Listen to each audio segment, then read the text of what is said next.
Isarta, la plateforme de référence pour trouver votre emploi idéal ou une formation spécialisée dans les communications, le marketing, la vente et le numérique. Propulsez votre carrière sur isarta.com.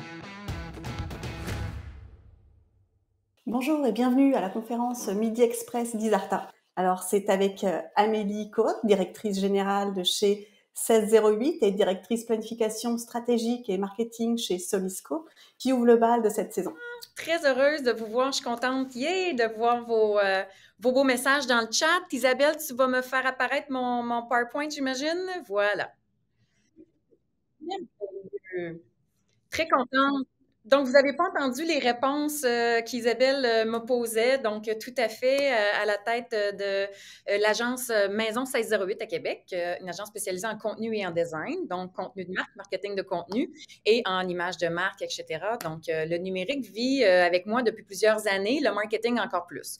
Alors, très contente d'être avec vous ce matin. Tel que mentionné, donc, les présentations sont faites et aujourd'hui, on va vraiment mettre l'emphase sur 5 efforts payants à mettre en place. Il y aurait 21 efforts à mettre en place dans toutes vos entreprises, mais comme on est ensemble environ 45 minutes à 1 heure, vous allez apprendre à me connaître. Je m'enflamme, j'aime beaucoup mon contenu, donc d'après moi, je ne serais pas capable de m'en tenir à 45 minutes, mais on ne pourra pas tout voir, évidemment. Donc, je me suis concentrée sur 5 choses que vous devez faire dès maintenant dans la planification de votre stratégie. Donc, 5 éléments qui se démarquent, à mon avis, davantage sur les 21 étapes que j'aimerais bien vous présenter si on avait le plus le temps, mais à mettre en place dès maintenant pour vraiment bien aligner vos stratégies dans vos prochaines étapes. Souvent, là, en septembre, me sert vraiment à planifier nos prochains mois. Donc, je vous souhaite vraiment d'aller chercher cette information-là, dont telle que on le mentionnait dans la promotion de cette formation-là en formule interactive où toutes les questions sont permises. Hein. Même si vous n'avez pas vos micros, je suis habituée à être arrêtée, à ce qu'on se challenge un petit peu. C'est difficile pour vous par chat, mais si vous avez des questions, n'hésitez pas. 5 efforts à mettre en place à l'étape de la planification, de l'achat et de l'optimisation de votre stratégie. Alors, comme mentionné, je vais vous parler de mon top 5 sur 21 étapes de planification. 21, ça a l'air immense, mais c'est décortiqué. Hein. Évidemment, j'en ai sélectionné 5 pour vous. Je vais vous parler de la cohabitation des médias traditionnels et numériques rapidement parce que, vous le savez, je l'ai mentionné, je suis à la tête de l'agence Maison 1608 qui est spécialisée en contenu. Et comme vous pouvez le voir dans mon background, on fait beaucoup de magazines papier aussi, mais on le fait vivre numériquement. Donc, je trouve qu'il y a une belle grande tendance à la cohabitation du papier et du numérique, surtout ces temps-ci, en mode post-pandémique, il y a un grand vouloir du papier. Les gens vont rechercher à connecter avec des outils de ce genre. Et je vous ai gardé un petit sneak peek pour la fin, donc les placements performants considérés en 2023. La tendance s'en va où? On aime toujours ça, avoir un peu une vision des stratégies qui s'en viennent ou des choses à observer pour la prochaine année. Alors, je vous ai gardé quelques slides là-dessus, mais évidemment, c'est un Midi Express. Alors, tel que mentionné par Isabelle, vos questions, vos attentes, vos interrogations sont les bienvenues dans le chat. Je vais essayer de garder l'œil ouvert pour y répondre sur le champ. Il y aura 2-3 sondages pendant la séance. C'est simplement pour faire un peu un wrap-up de la section qu'on aura passée. Donc, un petit sondage sur les objectifs, un petit sondage sur les types de médias et un petit sondage sur le processus d'achat. Tout simplement, c'est juste pour vous positionner à savoir, est-ce que j'ai bien compris qu'est-ce qu'Amélie vient de me raconter? Alors, sachez que, je vais le mentionner tantôt, là, la planification média, hein, on pourrait passer 8 heures ensemble. D'ailleurs, il y a une séance, je vous le mentionne ici, le 27-29 septembre, c'est 2 demi-journées où je donne la planification média vraiment au complet. Donc, on voit vraiment toutes les étapes, on le décortique au complet, on passe 8 heures ensemble, en fait, deux demi-journées ensemble pour vraiment voir toutes les étapes. Qu'est-ce que c'est la planification média? Pour vous, c'est la première étape critique pour toute entreprise, en fait, et pour toute campagne publicitaire ayant pour but de répondre à un objectif. Donc, c'est vraiment ça qu'on va travailler, qu'aujourd'hui, je vais essayer de vous résumer en 45 minutes, mais si ça vous intéresse, vérifiez avec Isabelle. Il reste de la place pour les, voyez-vous ici, 27 et 29 septembre. Je vous reviens avec ça. Et c'est important de voir, par exemple, le placement média. Donc, je voulais vraiment vous faire la différence dans les langages, dans le jargon, entre la planification média et et le placement média. Là, on est vraiment en achat média. C'est vraiment l'effort marketing payant qu'on va faire avec l'externe, avec une agence ou un trade desk ou peu importe. On va en parler à la moitié aujourd'hui. Je vous donne des petits trucs de comment négocier avec une agence, comment procéder à l'achat, etc. Alors voilà, des petites définitions pour débuter simplement. Alors, tel que mentionné, la planification média en 21 étapes. Aujourd'hui, on n'en fait que 5. Le 27-29 septembre, je vous invite à venir me rejoindre. On va voir vraiment toutes les autres étapes en détail. On travaille ensemble. Dans l'après-midi, il y a des ateliers pour monter votre calendrier, vraiment votre planification avec les coûts par impression, les coûts par mille espérés, programmés, achetés chez Radio-Canada, chez Novo, peu importe. On va vraiment voir tout ça. Et il y a aussi, si jamais vous êtes plus dans le technique, vous ne travaillez pas, par exemple, avec soit des agences, etc., le 4 octobre, c'est vraiment une séance qui est vraiment dédiée. C'est un 3 heures qui est vraiment dédié à tous les médias numériques, tout ce qu'on peut acheter, qu'est-ce que c'est du Google Ads, comment ça fonctionne, comment ça se programme, voilà. Donc, informez-vous aussi pour ces 3 prochaines dates-là si vous voulez me revoir.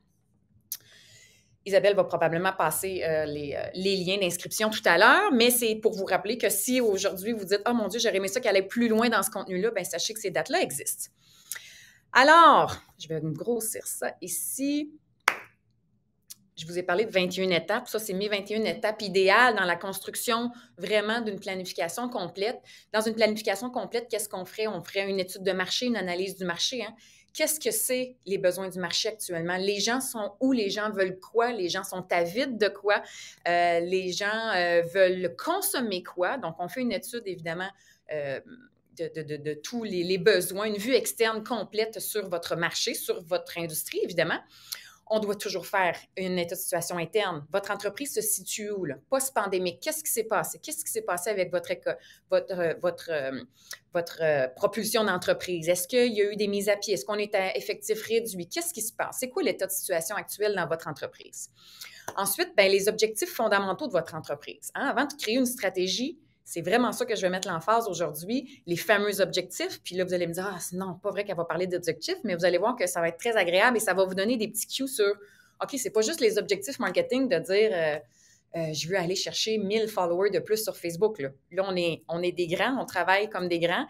On va aller vraiment creuser davantage sur ces objectifs fondamentaux-là de notre entreprise, pas juste de notre département, si on veut croître et faire une planification globale. Normalement, si on aurait parlé des stratégies marketing, des campagnes hein, qui ne sont pas des canaux, faire une campagne Facebook, c'est pas juste faire une campagne Facebook. Facebook, c'est un canal, c'est pas une campagne. Donc, Facebook va être le canal pour distribuer mon message. Est-ce que c'est le bon, etc.? On va voir ça aussi. Je vais vous en parler dans le point 6 aujourd'hui. Donc, vous voyez que j'ai highlighté les points qu'on va travailler aujourd'hui, les canaux de déploiement, justement, lesquels, pourquoi, qu'est-ce qu'on doit se rappeler de ces canaux-là. On parle toujours de l'audience cible, les fameux, j'allais dire les fameux personas. C'est facile de simplement dire oui, moi j'ai mes personas, je suis bien d'accord, je vais juste voir, parfait, là je vois vos questions. Mais on va au-delà de ça, on va au-delà de mon public cible s'appelle Jérôme de Limoilou, il a 28 ans, puis il est en couple. OK, ça, c'est super, mais est-ce que je vais le toucher profondément? Est-ce que je vais être capable de le séduire? Est-ce que je vais être capable de le faire connecter avec ma marque? Donc, on va vraiment plus loin dans l'audience cible. Le positionnement de marque et les messages, le branding, votre stratégie de branding, la révolution, l'évolution, la constance, les stratégies de produits et services à déployer selon votre plan marketing, évidemment. Le prix et l'emballage pour ceux qui sont plus dans le produit, les stratégies de canaux de vente, le calendrier marketing. Aujourd'hui, je vous fais un petit clin d'œil là-dessus. La structure de l'équipe et des responsabilités, vos outils et technologies. Vous utilisez quoi comme technologie? Est-ce que vous avez des outils à l'interne? Le budget. Très contente de vous mettre le budget aujourd'hui en teaser parce que c'est tellement une question qui m'est demandée tout le temps. Hey, c'est quoi un bon budget, Amélie? Mais c'est quoi un bon budget? Combien je devrais mettre? On va le travailler à l'envers. Il y a plein d'options de bon budget. L'achat média, je vous en parle aujourd'hui. Comment optimiser sa négociation ou procéder à l'achat média. Ensuite, on va parler d'amélioration en test, expérience, analyse des résultats, hypothèse, conclusion, évaluation des risques. Donc, Donc, voilà ce qui ferait le tour des 21 étapes. Pourquoi j'arrive à 20? J'ai tout le temps 21 en tête. Bref, l'important, c'est qu'aujourd'hui, on en voit 5 ensemble. Donc, débutons maintenant. Comme je vous ai dit, ça devrait durer environ 45 minutes. Vous allez voir que je vais parler rapidement, mais j'espère que vous ne manquerez rien. C'est un résumé juste pour vous donner des outils pour bien démarrer votre stratégie. Donc, on parle d'objectifs d'entreprise. Hein. Analysez pour vous, lors de votre création de votre plan marketing ou votre planification média, est-ce que nos objectifs sont bien définis? Est-ce que mes équipes dirigeantes à l'interne, on regarde tout à la même place? Est-ce que tout le monde est d'accord avec l'alignement des équipes dirigeantes sur l'objectif d'entreprise? C'est quoi l'objectif? Évidemment, parce que normalement, vous auriez fait l'analyse du marché externe, l'analyse de notre entreprise interne. Donc, où est-ce qu'on s'en va? Qu'est-ce que c'est notre objectif 2023? Où est-ce qu'on veut être? Est-ce qu'on veut redevenir rentable suite à la pandémie? Est-ce qu'on veut rayonner davantage? Est-ce qu'on veut travailler sur notre notoriété? Est-ce qu'on veut lancer un nouveau produit? Donc, est-ce que tout le monde est aligné vers le même objectif? On s'entend que si il y a des têtes dirigeantes qui sont moins d'accord, mais qui se rallient parce qu'il le faut, ils vont toujours avoir créé une certaine résistance. Donc, c'est très important d'être certain de ça, de se faire des comités, d'être certain que l'alignement des équipes est sur la même longueur d'onde. Construire les objectifs marketing doivent soutenir les objectifs de l'entreprise. On va le voir un petit peu plus en détail. Donc, à partir, quand vous allez mettre en place vos objectifs marketing, qui vont dire « Parfait, alors on a dit qu'on devait lancer un nouveau produit en 2023, donc quels seront mes objectifs marketing? » Voyez-vous, qui vont répondre à cet objectif d'entreprise-là qui est de lancer un nouveau produit très fort. Basez vos objectifs sur votre client, évidemment. Le connaissez-vous vraiment? Donc, il y aura une analyse de votre persona cible à faire. Votre plan et vos budgets doivent être uniquement basés sur l'atteinte de vos objectifs d'entreprise. Encore là, c'est beau faire un plan marketing, une planification média, mais est-ce que c'est toujours rallié à votre objectif principal? Imaginez-vous, quand je l'explique souvent, j'essaie d'imager ça. Imaginez-vous un organigramme et à la tête de votre organigramme, c'est votre objectif principal d'entreprise. C'est pas juste votre département marketing qui dit on aimerait vraiment ça avoir plus de followers sur Facebook. C'est quoi l'entreprise? C'est qu'est-ce que l'entreprise elle veut? Donc ensuite, on va décliner, on va descendre l'organigramme avec des canaux, avec des stratégies, avec des budgets qui vont nous permettre d'arriver à notre objectif. Donc, uniquement basé sur l'atteinte de vos objectifs d'entreprise. Évidemment, vous devez obtenir l'aval de l'équipe marketing face aux objectifs marketing d'entreprise. Donc là, imaginez que vous êtes le directeur marketing, vous êtes le coordonnateur, ou peu importe votre rôle. Vous avez bien compris l'objectif, parfait. L'entreprise veut s'en aller là, dans les 12 prochains mois. Elle veut rayonner davantage ou elle veut percer le marché du Saguenay. Je dis n'importe quoi. Vous revenez dans votre équipe marketing, voici l'objectif. Ah, ben là, on ne peut pas tout mettre nos sous là-dedans parce que nous, on avait prévu faire ça, puis on avait prévu faire du storytelling pour travailler telle chose. Je comprends. Mais est-ce qu'on est tous d'accord pour travailler dans le même sens? Dès que vous avez des gens qui vous font backer un petit peu ou qui ont de la résistance, vérifiez ça au niveau des ressources humaines ou au niveau de vos équipes, que tout le monde soit sur la même longueur d'onde. Et évidemment, les objectifs doivent être réalistes. Hein? C'est pas nouveau, cette mention-là. Pour déterminer des objectifs réalistes, évidemment, n'oubliez pas de prendre compte de vos historiques et de vos données. Avez-vous des chiffres? Avez-vous quelque chose qui vous aide à prédire un peu le futur? Avez-vous des expériences passées, des années précédentes qui vous permettent un peu d'avoir une idée de « ouais, OK, on avait essayé ça quand on a ouvert... Quand on a ouvert Montréal, ça a très bien été, mais on a eu telle embûche. Donc, ces données-là nous permettent de mieux planifier notre stratégie à venir. Si vous n'avez pas de données, c'est important de le comprendre. C'est important d'en prendre compte. Donc, on part de zéro. OK, est-ce qu'il y a quelque chose? Il y a d'autres données qu'on peut aller chercher. Alors, si on n'a rien, nous, à l'interne pour ça. Vos équipes marketing, avez-vous la bonne équipe en place? Est-elle habilitée pour exécuter votre plan, la réfléchir, l'amener plus loin? Identifiez-vous des lacunes dans les compétences qui pourraient être un frein à vos ambitions? Voyez-vous, ça fait déjà 3 fois que je vous dis ça. Parce que des fois, dans des équipes, je l'ai vu récemment, telle personne a été promue directeur des ventes et marketing parce que ça fait 15 ans qu'il est là, puis il était aux ventes, fait que là, il est rendu vente et marketing. Ouais, mais c'était une tête de vendeur, c'est pas une tête de marketeur. Donc, comment on va, est-ce qu'il va être aidant dans cette stratégie-là ou il va être un frein? Donc, c'est bien évidemment important de s'assurer que l'équipe en place est performante et va vous faire spinner plus loin. Budget, est-ce que vous auriez suffisamment de budget pour atteindre l'objectif en question? Hein, on est encore en train de se demander, pour déterminer mon objectif, là, je ne sais pas encore exactement quel est-il, mais est-ce que j'aurais le budget pour me rendre? Donc, vous me dites, on veut lancer un nouveau produit, puis on veut devenir le numéro 1 dans ce produit-là, mais je n'ai pas de budget. Donc, est-ce réaliste? Là, à un moment donné, l'objectif d'être numéro 1, si je n'ai pas de budget, ça ne marche pas.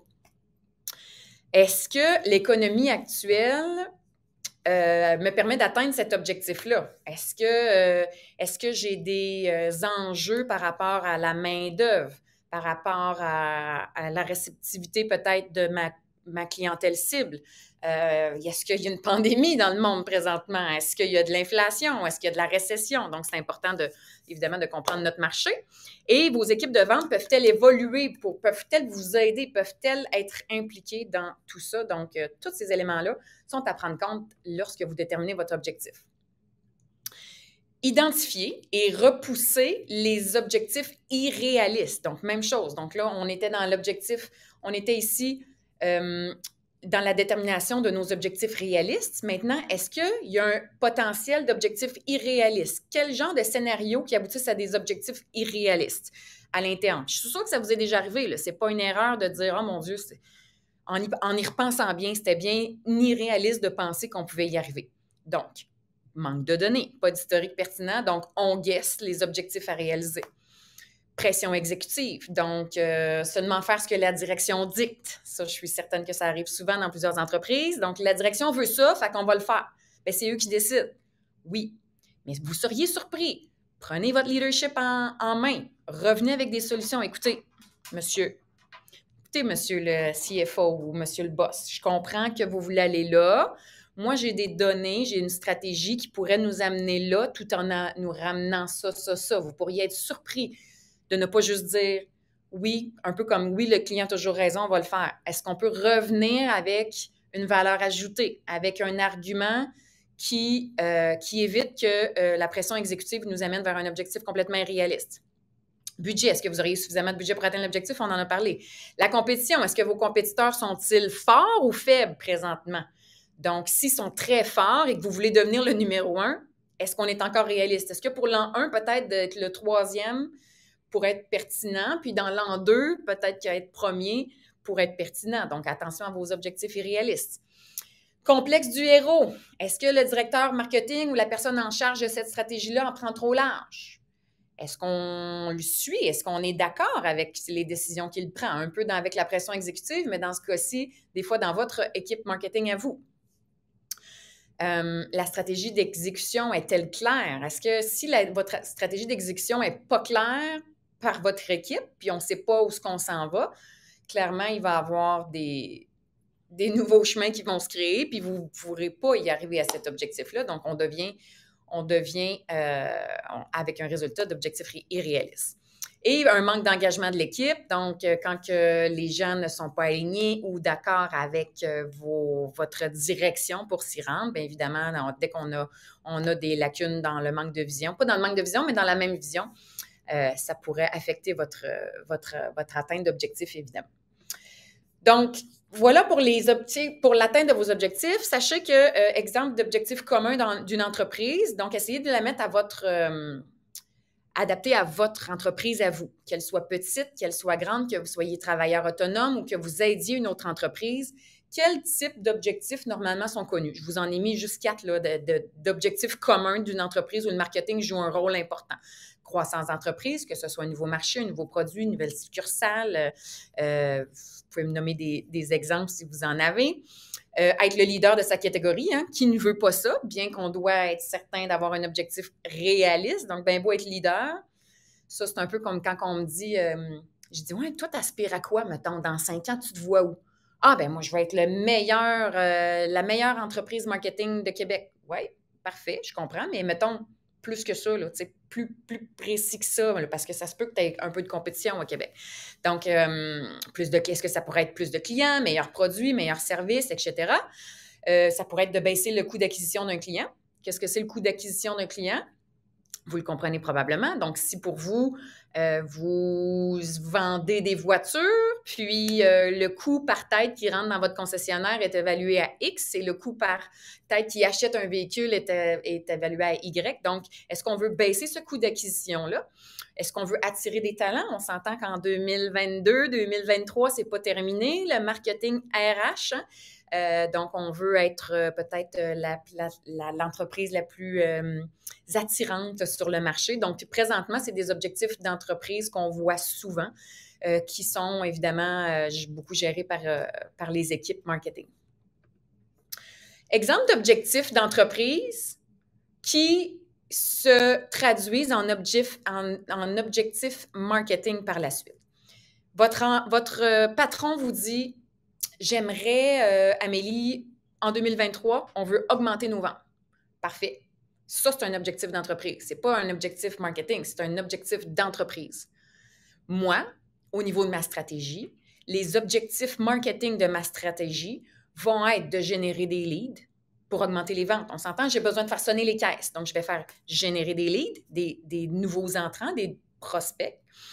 On va augmenter, on va en fait multiplier les opportunités. On va créer des nouvelles opportunités. On va développer des outils de vente. Donc, les objectifs marketing que l'on va mettre en place dans ces exemples-ci vont nous aider à augmenter les ventes, qui est l'objectif de l'entreprise. Présenter un nouveau produit, dans ce cas-ci, bien là, je vais travailler mes objectifs de marketing. Je vais vouloir atteindre, c'est de générer ou créer un lancement, de travailler sur un lancement. Donc, je vais avoir un objectif à ça, travailler ma notoriété, ma sensibilisation, etc. Si on veut percer un nouveau marché, bien là, je vais devoir créer de la notoriété. Ce marché-là, personne ne nous connaît. Donc, on doit travailler sur cette image-là, créer de la nouvelle génération de leads, par exemple. C'est des exemples que je vous donne. On veut devenir le numéro 1 dans quelque chose, dans une offre, dans l'événement le plus populaire, ou on veut battre le FEC à Québec, ou on veut battre le Festival de jazz à Montréal pour devenir le show numéro 1, par exemple.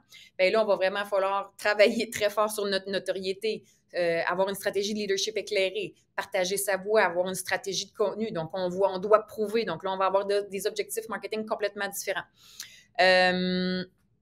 Il est encore traduit dans ma version anglaise, mais si on veut augmenter, on en a parlé tout à l'heure, là, de devenir attirant pour les nouveaux talents, pour les nouveaux employés, bien, on va vouloir devenir la meilleure place pour travailler, évidemment. Donc, ça va être ça, mon objectif marketing. Saviez-vous que, malheureusement, moins de 40% des spécialistes du marketing, comme vous et moi, basent réellement leur planification sur les objectifs d'entreprise? Là où je veux en venir, c'est que quand vous dites: ouais, OK, je veux devenir le spectacle numéro 1, puis donc je vais faire une campagne Facebook. Donc, souvent, les gens vont travailler à l'envers. C'est ça que je veux vous dire. C'est qu'on va dire, ben OK, voici les plateformes que j'ai. J'ai des campagnes d'infolettres, j'ai des réseaux sociaux et je suis capable de faire du AdWords. Fait qu'est-ce que je ferais bien dans l'année pour dépenser mon budget, parce que je dois être partout pareil, je dois dépenser, mais je dois utiliser ces canaux-là. Le problème, c'est que les gens vont aller créer du contenu, vont animer ces réseaux-là, vous allez investir des sous dans ces plateformes-là sans considérer l'objectif réel de votre entreprise. Alors, il faut vraiment changer de mindset et le travailler à l'envers. C'est encore trop méconnu, pas méconnu, mais mal utilisé. Donc, seulement 40%, malheureusement, des entreprises, des marketeurs comme vous et moi, pensent bien à cette stratégie-là. Donc, on arrive déjà à la dernière slide de l'objectif, de toute la portion objectif. Donc, c'était mon point numéro 1 dans mes 21 étapes. Pendant que je termine l'explication de cette slide-là, Isabelle, tu peux lancer mon petit sondage numéro 1. Là, c'est juste une petite question quiz. Donc, quand vous allez construire votre plan en mode « Ah, excuse, tu ne peux pas le faire en même temps. Je pensais que je pouvais le finir, mais c'est pas grave, je vais continuer. Je l'ai juste à côté de moi. Je vais le poursuivre. » Alors, vous allez voir simplement la petite slide. Donc, quand vous allez construire votre plan marketing, pensez au mode linéaire, OK? Vous avez l'objectif d'entreprise. Pensez à mon petit organigramme. Ensuite, vous avez les objectifs marketing, donc objectifs d'entreprise, les objectifs marketing, la stratégie qui va en découler, les campagnes qui vont en découler et les canaux de commercialisation ou de déploiement qui vont en découler. Fait que c'est pas Facebook qui arrive en premier. Facebook va être le canal choisi pour distribuer votre message si pertinence il y a. Ça se peut que ce ne soit pas Facebook, mais mettons qu'on y va comme ça. Donc, des fois, là au moment où vous allez le travailler de cette façon-là, vous allez vous dire, crime, en y repensant bien, en voyant c'est quoi l'objectif d'entreprise, en voyant les stratégies marketing que je dois développer pour y arriver, en voyant les campagnes marketing que je dois créer pour répondre à ma stratégie qui répond à mon objectif, coudonc, je n'ai pas besoin de Facebook. J'ai vraiment pas besoin de Facebook. J'ai besoin de faire des panneaux d'affichage. J'ai besoin de générer de la notoriété, donc d'être en vidéo sur YouTube. Donc, c'est là que quand vous le travaillez dans le bon sens, vous allez prioriser les canaux de distribution, puis vous allez dire, hey, mais ça n'a pas de bon sens de ne pas être sur Facebook en 2022. Je ne vous dis pas de ne pas y être en 2023. Je ne vous dis pas de ne pas y être, mais ça ne sera peut-être pas, là, vous allez pouvoir animer au day-to-day comme vous le voulez, mais ça ne fera pas partie de votre stratégie majeure qui va répondre réellement à votre objectif. Donc, bien sûr, bien sûr. Alors, à quel type d'objectif appartient cet argument? Augmenter mon réseau social de 50 000 followers d'ici 6 mois. Est-ce que c'est un objectif d'entreprise? Non, vous l'avez bien compris. Hein? Est-ce que c'est un objectif de campagne ou un objectif stratégique? C'est effectivement juste un objectif de campagne. Donc, vous allez, rendu à votre campagne marketing, bien là, ça va peut-être être parce que la campagne va déterminer votre stratégie marketing, va être dépendante de votre stratégie marketing, de vos objectifs marketing et de votre objectif d'entreprise. Donc, Isabelle, tu peux peut-être revenir sur ma slide, sur ma présentation qui le démontre bien. Donc, voyez-vous ici, objectif d'entreprise. Donc, les objectifs marketing supportent l'atteinte des objectifs marketing d'entreprise. Hey, c'est pas mêlant, ça, entreprise, marketing, excusez-moi. Ensuite, les stratégies marketing s'alignent et répondent aux objectifs marketing. Les campagnes tirent parti des stratégies marketing. Ils arrivent en troisième, là, vos campagnes. Là. Et les canaux exécutent vos stratégies. Si vous avez une stratégie de contenu à mettre en place parce que votre objectif d'entreprise, c'est de travailler la notoriété, aller générer la confiance et de la... Vous avez, je ne sais pas, moi, vous avez besoin de renforcer votre service à la clientèle suite à une gestion de crise que vous avez eue à l'interne peut-être. Donc, vous dites, hey, en 2023, il faut vraiment les redorer notre image puis prouver que notre service à la clientèle est sur la coche, par exemple. Bien, là, vous allez, OK, bon, on va créer une stratégie de contenu, on va alimenter notre blog davantage, on va créer du contenu, on va créer de la vidéo. Bon, parfait. Donc, quelle stratégie je vais utiliser? Quels seront mes canaux? Donc, ils arrivent en dernier. Alors voilà pour tout ce qui est des objectifs. Donc, c'était parmi les étapes, bien comprendre les objectifs, c'est primordial. Les canaux, alors écoutez, on pourrait en parler pendant une journée complète. Donc, vous êtes probablement tous habilités avec les canaux numériques ou j'allais dire papier, c'est sûr que c'est mon dada, mais avec les canaux numériques ou marketing en général, je vous fais juste un topo. Il y en existe énormément, là, mais évidemment, j'en ai sélectionné quelques-uns. Quel canal choisir? Où et que consomme votre clientèle? C'est important de le savoir. Imaginez que dans les étapes principales, vous avez identifié que votre clientèle cible, par exemple, c'est une personne, je l'ai dans mes exemples, c'est une personne retraitée.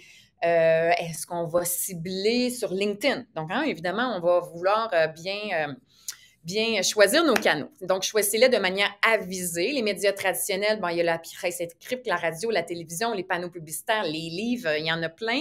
Et il y a les nouveaux médias. Bon, on n'est plus tant nouveaux, mais on les appelle quand même comme ça. Les blogs, les réseaux sociaux, les applications mobiles, Google+, excusez-moi, c'est une vieille slide. On s'entend que c'est plus là depuis longtemps. Mais bref, vous comprenez l'objectif. Donc, faites le lien avec les objectifs que vous avez définis, votre clientèle cible, avant de choisir votre plateforme. Ça va aussi dépendre de votre persona. Se positionner sur tous les réseaux sociaux ou intervenir sur tous les médias existants n'est pas la meilleure stratégie. On s'entend quand j'entends dire « Ah, mais faut être vraiment partout. » Moi, j'aime mieux mettre un peu plus de petits budgets puis d'être partout que... donc, non, on va en parler dans le budget tantôt. Ce n'est pas la meilleure stratégie. Vous risquez de perdre beaucoup d'énergie et de temps créé à diffuser vos messages pour peu de résultats. Donc, concentrez-vous sur seulement quelques médias. que vous êtes sûr de maîtriser à fond la forme qui correspond à votre cible souhaitée. Donc, évidemment, portez attention, sélectionnez des canaux qui vont de pair avec votre audience et vos messages. Bon, je vous ai donné l'exemple de LinkedIn tantôt.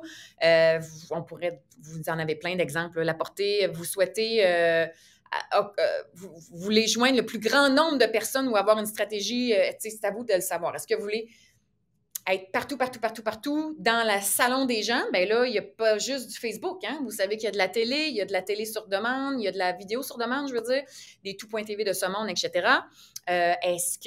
Ou bien vous voulez être vraiment segmenté puis être très ciblé. Donc, à vous de décider laquelle plateforme. On en reparle dans la séance du 4 octobre, d'être bien certain de comprendre et de demander l'information de qui consomme telle plateforme. On s'entend que, bon, je suis un peu tannante avec ça, mais Facebook, c'est un peu comme lancer, ou c'est quoi l'expression, là, couper un couteau dans l'eau, là, je me souviens plus trop, mais c'est vraiment de lancer quelque chose dans l'univers, là, surtout avec les stratégies de ciblage qui sont de plus en plus complexes. Je pense que vous allez le voir dans les tendances 2023, c'est vraiment, oui, la segmentation, mais le ciblage personnalisé, aller générer de l'émotion aux gens qui connectent vraiment avec vous. Donc, le canal, pardon pour la faute, doit uniquement servir à véhiculer le message clé à votre auditoire cible parce qu'on se souvient qu'on ne travaille pas à l'envers. On ne choisit pas un canal pour après ça dire « Ah ben oui, ben je vais annoncer à la télé ou dans le journal, ça devrait répondre à tel objectif. » On n'oublie pas qu'on choisit le canal pour répondre, pas ça devrait. On va le choisir parce qu'on est sûr que le message va être livré à la bonne personne. Il y a plusieurs types de médias. On va commencer par les numériques, évidemment. Vous connaissez la programmatique. C'est une évolution du marketing numérique consistant à utiliser des logiciels et des algorithmes pour déployer des campagnes. C'est émergent depuis 2000 environ. C'est beaucoup de l'automatisation des processus d'achat, le reciblage, etc., que vous connaissez bien. Dans la programmatique, ben, vous allez avoir des bannières, des in-stream vidéo. Par exemple, vous regardez le Journal de Montréal ou le Journal de Québec, puis là, il y a une vidéo à l'intérieur qui pop. Ça peut être un placement prévu par Québecor, mais ça peut être aussi de la programmatique sur une plateforme d'un trade desk. Le podcast, donc c'est plein de choses que vous pouvez faire en programmatique. Exemple de plateforme connue, je vais vous parler un peu tantôt des agences, comment on fait pour placer chez Météo Média, par exemple, ou Radio-Canada, etc. Mais eux vont faire ça de la programmatique pour vous. Exemple, Météo Média, de la programmatique pourrait être de dire, c'est du circonstanciel, c'est de dire, ben aujourd'hui, non, peut-être pas aujourd'hui, mais le 24 décembre, il annonce une grosse tempête de neige, alors s'il vous plaît, mets ma publicité qui dit d'aller en ski, par exemple. Donc, c'est un peu ça, on peut jouer avec ces choses-là. Sinon, on peut jouer avec des ciblages assez intéressants, là, peu importe la plateforme. Voyez-vous, on pourrait cibler, par exemple, des familles avec des enfants, des gens qui utilisent beaucoup des applications de jeux, etc., etc. Le Google Ads, vous connaissez bien le Google Ads, donc sans passer par quand je dis des trade desks, sans passer par des agences ou des... je vais y aller simple par des agences, mais vous pouvez vous-même faire de la programmatique ou faire des annonces comme ça qui vont sortir sur certains sites, par exemple, via les plateformes de Google, qui a... pardon, je vais voir être sûr qu'il n'y a pas de questions. Alors, puis c'est aussi via Google que l'on peut programmer des publicités YouTube aussi, des annonces texte, des annonces responsive, faire du reciblage. Vous pouvez faire un grand bout avec Google Ads aussi. Juste pour vous dire, j'ai mentionné le mot responsive. On va voir ça de plus en plus. Des bannières régulières vont, je ne vous dis pas disparaître, mais on voit de plus en plus les bannières responsive. C'est vraiment le fun, ça. Quand vous programmez ça toute seule dans Google, vous importez quelques images, quelques logos, quelques titres, quelques descriptions ou variations de texte. Et Google va s'arranger pour toujours. Il n'y a plus d'affaire de « Oh mon Dieu, la pub, elle sort mal. La pub, elle sort mal sur telle ou telle plateforme. » Donc, c'est vraiment responsive. Donc, la taille va s'ajuster automatiquement, si on veut, là, pour vous résumer ça assez simplement. Ensuite, ben, il y a la télévision numérique qui est extrêmement pertinente. Vous pouvez en faire de la bannière, des petites vidéos insérées dans ces visionnements-là ou en pre-roll qui appelle. Donc, de dire, moi, je veux investir un 15 secondes. Bien, vous le savez tout. Hein, quand vous écoutez une émission en rappel, là, le premier 15 secondes qui va jouer peut être une entreprise qui a payé pour être là vraiment là, dans cette première section-là. Donc, extrêmement pertinent. Exemple de plateformes connues, tout.tv, TVA, Novo, etc. Il y a nos fameux réseaux sociaux que vous êtes tous habilités probablement, donc où on peut faire des vidéos, des carousels, des images, etc. Plateformes connues, Facebook, Twitter, LinkedIn, Pinterest, TikTok, j'aurais pu toutes les mettre. Les contenus co-marqués, ancienne expression, c'est encore pertinent. Bon, est-ce que c'est du publi-reportage, co-marqué, c'est plus cute, etc. Il y a eu plein là, on appelle ça aussi du native ad, mais c'est de dire, ben écoutez, moi, j'aimerais que la presse fasse un article sur moi. J'aimerais qu'Urbania fasse un article sur mon entreprise. Ou plus niche, vous pouvez aller chercher plus des influenceurs ou des communautés un petit peu plus petites pour aller vraiment parler comme des mamans pour la vie, par exemple. Donc, des magazines, évidemment, des magazines que vous dites, hey, ce magazine-là, là, par exemple, les affaires ou peu importe l'actualité, est-ce que ça pourrait être pertinent pour vous de faire un contenu à l'intérieur de ça pour aller cibler les gens qui seraient votre clientèle cible? Et évidemment, les médias traditionnels, la radio, la télévision, l'affichage, l'imprimé, c'est encore très, très, très pertinent. Je vous invite vraiment à le considérer dans vos stratégies en achat de pub. La radio est encore extrêmement pertinente, la télé, les journaux, etc. C'est là que je vous parle un peu de cohabitation de papier numérique. Je pense que l'erreur que les gens ont fait dans les 4-5 dernières années, c'est de tout mettre leurs billes dans le numérique.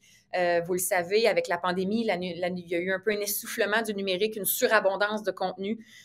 Vous êtes toutes probablement derrière votre écran à vous dire « Pourquoi j'ai juste 2 likes sur ma publication, puis j'ai juste atteint ci, puis atteint ça? » Ça devient très difficile de se démarquer. Si vous êtes en grande agence, puis vous faites des pubs, comme j'ai vu encore ce matin, la nouvelle pub du lait, tant mieux, c'est sûr que vous allez vous démarquer dans un sens. Je veux dire, ça devient viral juste en le mettant en ligne, mais on n'a pas toute cette réalité-là. Puis des fois, vous vous battez à essayer de faire connaître un nouveau produit, une nouvelle page, faire grandir une communauté. C'est pas évident. Donc, sachez que je pense que dans une stratégie 360, les médias traditionnels ont encore vraiment leur place. Il faut plusieurs expositions à message, vous le savez, un produit ou à une marque avant qu'un lecteur, consommateur, il porte une réelle attention, d'où l'intérêt de cibler votre clientèle cible sur plusieurs fronts. Donc, de dire que vous allez l'atteindre éventuellement avec Facebook en mettant 5 000 $. Oui, peut-être, là, mais est-ce qu'il ne pourrait pas en plus vous voir dans un magazine dans la fin de semaine, dans un état d'esprit où il relaxe puis qu'il connecte avec votre publicité, puis ça lui parle, puis après ça, il le revoit sur Facebook, ou après ça, il le revoit sur un panneau d'affichage, ou après ça, il écoute tout.tv, puis il voit votre 15 secondes. Donc, c'est vraiment dans une stratégie où l'imprimé numérique se complète, en fait, et s'entraide. Le web sert à véhiculer du contenu à valeur ajoutée au papier. Donc, c'est comme si le web pouvait venir combler vraiment votre stratégie. Donc, je donne un exemple. Là, par exemple, vous placez une pub dans un magazine papier ou dans une version papier où vous voulez faire de l'affichage ou des dépliants. Je regarde ici, là, mettons, j'ai une carte que le Château Frontenac fait ici à Québec, qui est une carte de touristique, si on veut. Là. Bien, il y a plein d'appels à l'action qui disent que ce soit le bon vieux code QR, que tout le monde me dit « Oui, mais je suis tannée de le voir. » Peut-être tannée de le voir, mais il y a des façons innovantes aujourd'hui de le faire. On peut faire des drive-to-web en mettant notre caméra devant une photo, mais le web devient une complémentarité à l'outil papier. Fait que bref, c'est le petit aparté sur les médias traditionnels, mais tout est possible. Combien de fois on va voir maintenant sur les panneaux d'autobus des affichages avec des codes QR ou des appels à l'action qui invitent la personne à aller plus loin dans l'expérience. Voyez-vous, nous, ici, en édition, si on fait, par exemple, un shooting photo qui est pris, je dis pris, là, je cherche un magazine, qui est pris dans un magazine de 64 pages, bien, crime, je ne pouvais pas tout le mettre, le shooting. À un moment donné, j'ai 60 belles photos, mais j'ai juste 6 pages, donc je ne peux pas toutes les mettre. Donc, nous, on invite toujours nos lecteurs à aller poursuivre l'expérience en ligne, à aller voir, à aller magasiner ou à aller essayer de mettre votre meuble dans votre salon, essayer avec telle application, quoi que ce soit. Donc, il y a toujours une valeur ajoutée à cette cohabitation. N'oubliez pas, évidemment, de penser mobile-friendly tout le temps là, dans vos stratégies. Est-ce que votre clientèle cible est tout le temps sur l'iPhone ou est-ce qu'elle est sur tablette? Évidemment, je crois que j'ai vu une statistique qui, dans les tendances 2023, je vous confirme que it's all about mobile-friendly. Votre calendrier, ça, c'est assez rapide. Je ne passerai pas très longtemps là-dedans, mais je l'ai mis dans mes highlights parce que si vous n'êtes pas planifié, si dans votre calendrier, vous n'entrez pas vos... Mon Dieu, je ne sais pas pourquoi j'ai juste le mot expectation. Si vous dites, bon, ben OK, moi, j'ai acheté chez Radio-Canada pour 500 000 impressions, bien, il faut le marquer que ça l'a coûté tant pour 500 000 impressions. Puis c'est quoi mon final? Ils m'en ont livré combien? Puis ça m'a coûté combien? Donc ça, là, si vous vous êtes bien planifié, bien, l'année prochaine, quand vous allez refaire votre stratégie, vous allez la repartir, vous allez avoir ce fameux historique-là dont je parlais tantôt, ce data-là. C'est vraiment essentiel de bien travailler avec des outils. Il existe des outils en ligne maintenant, mais bon, moi, voyez-vous, l'exemple d'en bas, c'est un bon vieux fichier Excel avec lequel je travaille, mais ça, d'ailleurs, on en parle dans les séances de planification média. Là, on le remplit ensemble, on rentre les dates, les prix, les coûts par mille négociés, etc., coût par mille, je ne vais pas parler trop vite, coût par clic ou coût par mille selon ce qu'on va acheter pour répondre aux besoins de notre entreprise. Alors, c'était juste un petit aparté sur le calendrier pour ne pas oublier de vous. En fait, pour vous conseiller, ça fait partie de mes highlights dans votre stratégie d'avoir un outil que vous allez pouvoir traquer, suivre, un outil collaboratif idéalement, évidemment. Le budget, toujours une question tellement pertinente. Comment ça coûte? Puis là, vous allez voir vos équipes exécutives, puis là, ils vont vous dire, oui, mais comment ça coûte? Puis là, ben beau, puis bon.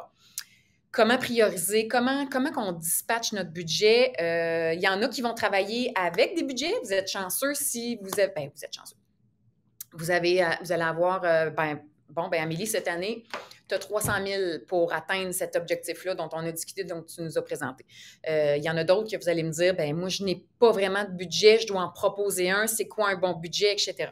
Donc, on ne pourra pas en parler si longtemps que ça, mais je vous ai conservé les plus gros cues à ce niveau-là. Mais comment prioriser? Donc, est-ce qu'on veut des publicités qui attirent des nouvelles personnes, des publicités qui orientent les gens vers l'achat ou des publicités ciblées vers vos clients? Je vous ai parlé tantôt rapidement de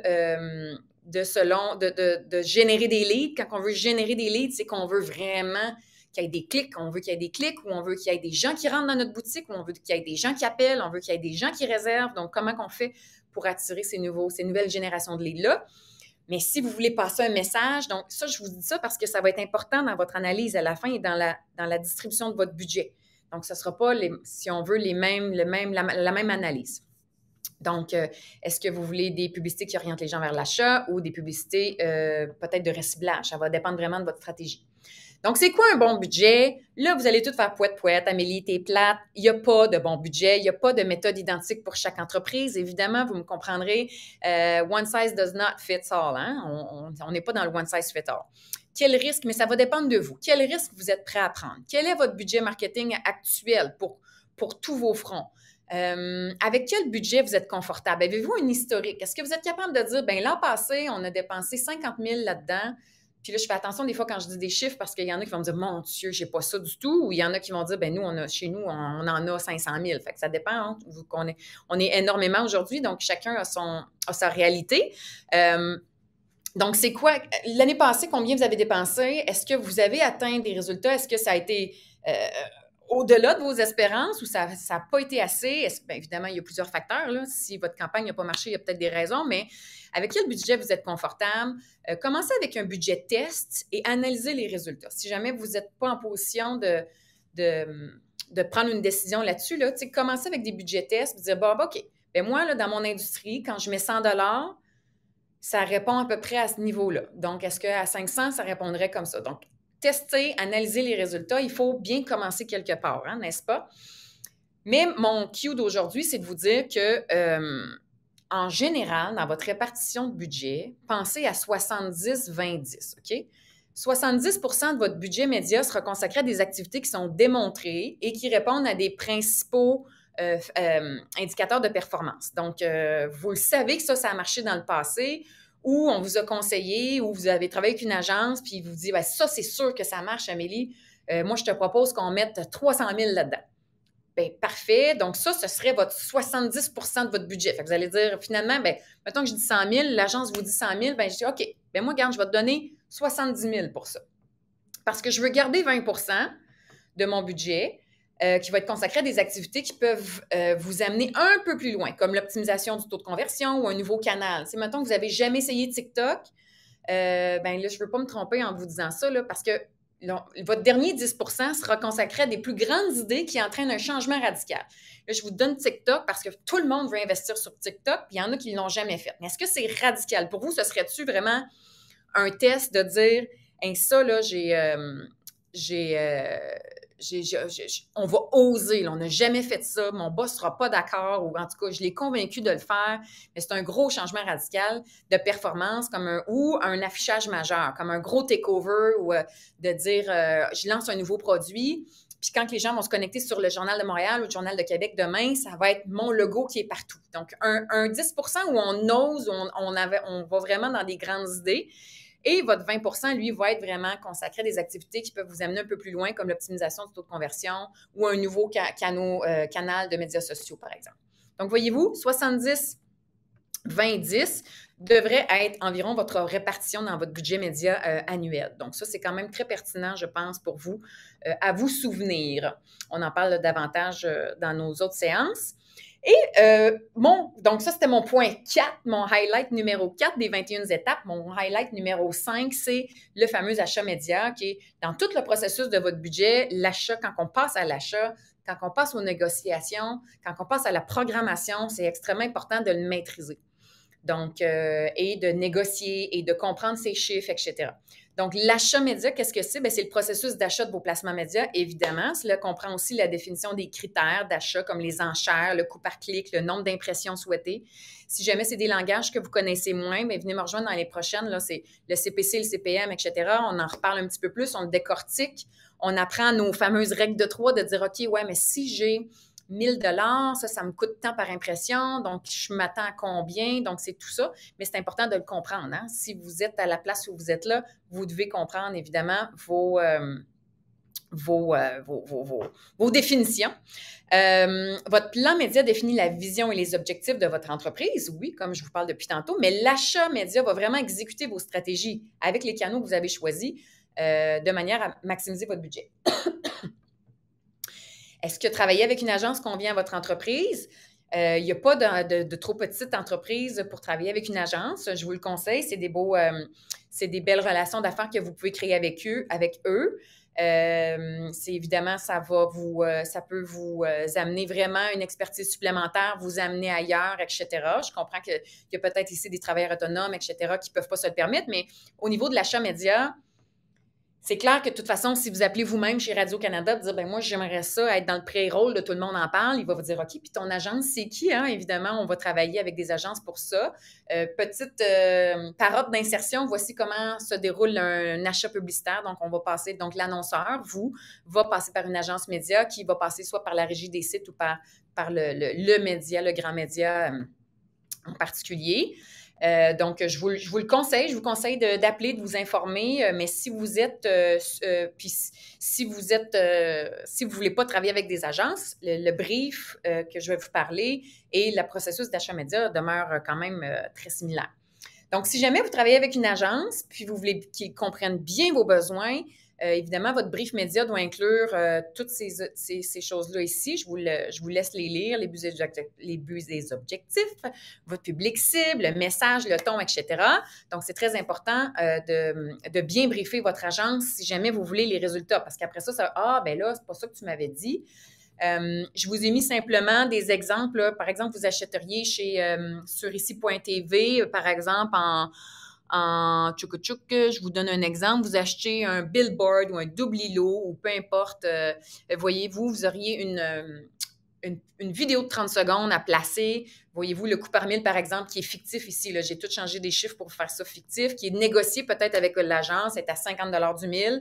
Donc, ça vous donnerait tant de mille impressions. Donc, c'est un exemple. Et puis, vous pouvez négocier comment dire, des choses supplémentaires. J'aimerais ça avoir des bannières gratuites. Est-ce qu'on peut avoir ça, etc. Autre exemple de bonne insertion là, qui va toujours calculer le coût par 1000. Donc, eux autres, c'est très important de savoir, vous vous attendez à combien de 1000 impressions ou avec ton budget, je suis capable de te donner combien de 1000 impressions. Donc, c'est un peu ça, c'est de la programmatique aussi. Si vous dites, ben moi, j'ai 3000 $, ils vont dire, ben parfait, donc à 50 $ du 1000, ça va te donner tant de 1000 impressions. Donc, vous allez le mettre dans votre calendrier. Vous allez dire, OK, pour 3000, il m'a promis tant. Puis à la fin, il va vous dire, ou quand on parle d'optimisation puis de suivre ses campagnes, là, en mi-campagne, vous allez dire, parfait, on est rendu à combien? Bien là, crime, on a juste 25 000 impressions de passé. Donc là, vous allez pouvoir challenger. Coudonc, comment ça qu'on n'a pas assez, on n'a pas beaucoup, puis on va pouvoir renégocier et revoir vos choses. Il était 53. Je suis vraiment contente d'être arrivée. J'espère que vous avez suivi. Les placements performants considérés en 2023. Donc, bref, avant que j'aille là, Isabelle, veux-tu lancer le deuxième sondage, s'il vous plaît? Puis, en fait, on va peut-être faire le deuxième et le troisième ensemble. C'était, j'en ai oublié un en cours de route. Donc, dans quel type de médias votre entreprise a le plus investi? Ça, je suis juste curieuse de savoir pour vous, là. Vous, dans votre entreprise ou en tant que travailleur autonome ou dans votre agence, où est-ce que vous avez investi le plus dans les 12 derniers mois? Est-ce que ça a été sur les réseaux sociaux, dans les médias traditionnels ou en programmatique? Juste une répartition. Là, je serais curieuse de savoir la répartition de vos de ces trois plateformes-là. Il y aurait pu y en avoir plein d'autres, là, mais surprenamment, des fois, on se rend compte qu'on met beaucoup d'argent sur Google, où on met beaucoup d'argent sur Facebook, pas assez dans les médias traditionnels, peut-être. Juste curieuse, mais on va se comparer, tout le monde ensemble.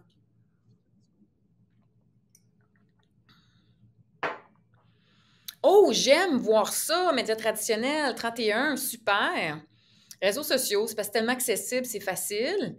Et programmatique en général, là, reciblage ou parfait. Très intéressant. Merci. Est-ce que, Isabelle, tu peux lancer le troisième tant qu'à être là?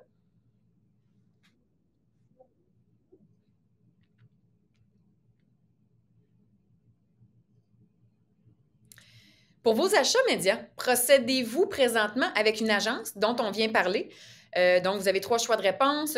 Oui, je suis conseillée par une agence, mais j'en fais quand même. Il y en a qui font un peu des deux. Hein? Vous êtes conseillé ou ils s'occupent d'une certaine portion, puis vous en faites aussi. Est-ce que vous faites tout à l'interne, donc vous n'avez jamais travaillé avec une agence ou présentement, c'est non? Ou est-ce qu'une agence s'occupe d'absolument tout ce que vous faites et vous pensez à la stratégie, à toute votre planification, mais tout est fait par une agence? Je suis curieuse aussi de voir la répartition de tout ça pour qu'on se compare.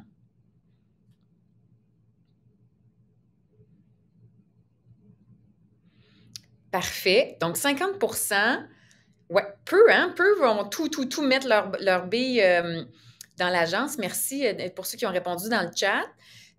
Nous procédons à l'achat vous-même. Donc, c'est assez partagé, extrêmement intéressant. Bien, merci d'avoir répondu. Donc, on termine en plein dans le temps. Il me reste quelques minutes pour vous parler de qu'est-ce qu'on... En fait, c'est plus des tendances à considérer pour l'année prochaine. Bien, l'année prochaine, on est pas mal dedans. Moi, dans ma tête, on est déjà rendu... Ça va tellement vite, cet automne-là, comme l'été a passé à vitesse grand V. On arrive déjà en planification 2023. Si vous êtes comme moi déjà, là, d'ici le 30 septembre, mi-octobre, on doit planifier toutes nos actions 2023. Qu'est-ce qu'on va regarder en 2023 et les prochaines années, mais du moins les prochains mois? Est-ce que vous avez entendu parler du marketing agile? Hein? Comme son nom l'indique, on s'inspire des méthodes agiles, que ce soit en gestion de projet, etc. Et c'est rendu très tendance dans le marketing aussi. Donc, c'est une approche de travail qui met l'accent sur la collaboration en temps réel, en opposition au travail en vase clos, comme on avait dans une structure hiérarchique peut-être plus du passé. Et on vise vraiment à augmenter la réactivité des spécialistes du marketing face au changement. On a été habitué à ça dans les 2 dernières années. On doit se revirer rapidement. Mais ça aussi, dans notre méthode agile, ça va vraiment nous obliger à trouver des solutions de gestion de travail capables de prendre en charge aussi bien les processus que les projets à travers même notre marketing. Donc, à surveiller, c'est un terme que vous allez entendre énormément dans les prochains mois, le marketing agile. Je vous invite à aller en lire là-dessus. Sachez que le marketing d'influence est susceptible de jouer un rôle encore plus important dans les dans les années à venir, c'est très drôle parce que c'est sûr que là, on n'est plus dans le... Bon, fini le temps où les influenceurs faisaient la promotion de produits en prenant simplement une photo d'eux. Vous comprenez que ça fait longtemps que j'enseigne, puis ça fait longtemps que j'enseigne les réseaux sociaux, puis mon Dieu, quand les influenceurs sont arrivés, c'était facile... Les influenceurs. Je comprends on appelle maintenant les créateurs de contenu, etc. C'était facile d'être challengé en tant qu'entreprise, de dire, mon Dieu, là, j'ai investi là-dedans, puis là, mon Dieu, lui, il investit à s'est pris en photo avec un Subway, c'est payé. On était très rapide dans la critique, c'est rapidement, mais là, on est complètement ailleurs. Là. Les gens vont suivre des personnalités qui vont se prendre en photo, par exemple, puis montrer comment lui va le jeans, puis comment lui va le chandail, puis avec la montée en puissance des utilisateurs des médias sociaux de la génération Z, l'authenticité et l'identité personnelle deviennent la nouvelle façon de vendre sur les réseaux sociaux. Donc, vous ne serez pas surpris, vous êtes déjà témoin de ça. Je ne vous dis pas que c'est nouveau, mais c'est pas près de s'essouffler. Donc, ça va être beaucoup comme ça, mais c'est plus juste de se prendre en photo puis de faire semblant qu'on aime notre yogourt Danone, mais on est juste payé pour le faire. Donc, ça va vraiment au-delà de ça. Les vidéos courtes et les contenus les contenus comme les Reels, par exemple, continueront de régner. L'une des tendances les plus notables du contenu en ligne est la prolifération de contenus courts, en particulier courtes vidéos, des Reels, etc., etc. Désolé Instagram et Facebook, mais nous devons rendre hommage à TikTok pour avoir ramené cette tendance. Puis, pour concurrencer TikTok, Instagram et YouTube ont lancé des fonctions de vidéos courtes un peu depuis 2020. Donc, vous allez en voir de plus en plus. Même sur Facebook, je me rends compte que je regarde beaucoup de petites vidéos courtes à la TikTok. Donc, on en voit de plus en plus partout. Donc, ça va continuer de régner dans la prochaine année. Donc, faites la vidéo si vous le pouvez, si ça fit avec vos objectifs d'entreprise, si ça fit avec votre stratégie. Je crois que ça peut être très pertinent. Le User-Generated Content, c'est pas d'hier que ça existe depuis vraiment longtemps, mais là, les marques commencent à l'utiliser. Avec la montée des influenceurs ou des gens qui faisaient la promotion, il y en a aussi qui se sont démarqués en simplement partageant leur utilisation quotidienne sans être payés pour le faire. Et puis, ça fait plaisir, Anne-Julie, j'ai presque fini. Et donc, rapidement, les gens se sont mis à faire ça naturellement sans être payés pour le faire. Donc, le bénéfice de l'entreprise, c'est de trouver ce contenu-là et de le repartager et d'utiliser ça dans votre stratégie. Donc, les gens sont avides de review, les gens veulent de l'authentique, ils vont vouloir savoir vraiment OK, elle utilise vraiment ce savon-là ou elle fait vraiment, je vous dis n'importe quoi, là, mais c'est l'utilisation croissante du contenu généré par les utilisateurs. Fouillez vos plateformes qui parlent de vous, puis utilisez ça. Et voilà! 13h pile, Isabelle. J'espère que tu es fière de moi. J'espère que vous avez apprécié tout le monde. C'était Express, c'est l'objectif du midi. Je vous souhaite vraiment un bel après-midi. Puis, je vous invite à venir me rejoindre aux dates qu'Isabelle vous a proposées. Ça va faire c'est tout le temps vraiment le fun. Alors, voilà. Un grand merci, Amélie. Puis, c'est ça, exactement. Si vous voulez aller plus loin sur le sujet, vous pouvez vous inscrire, comme disait Amélie, sur les formations stratégie de planification média les 27 et 29 septembre, ainsi qu'aux formations Les bases du marketing web le 4 octobre et publicité sur le web le 12 octobre.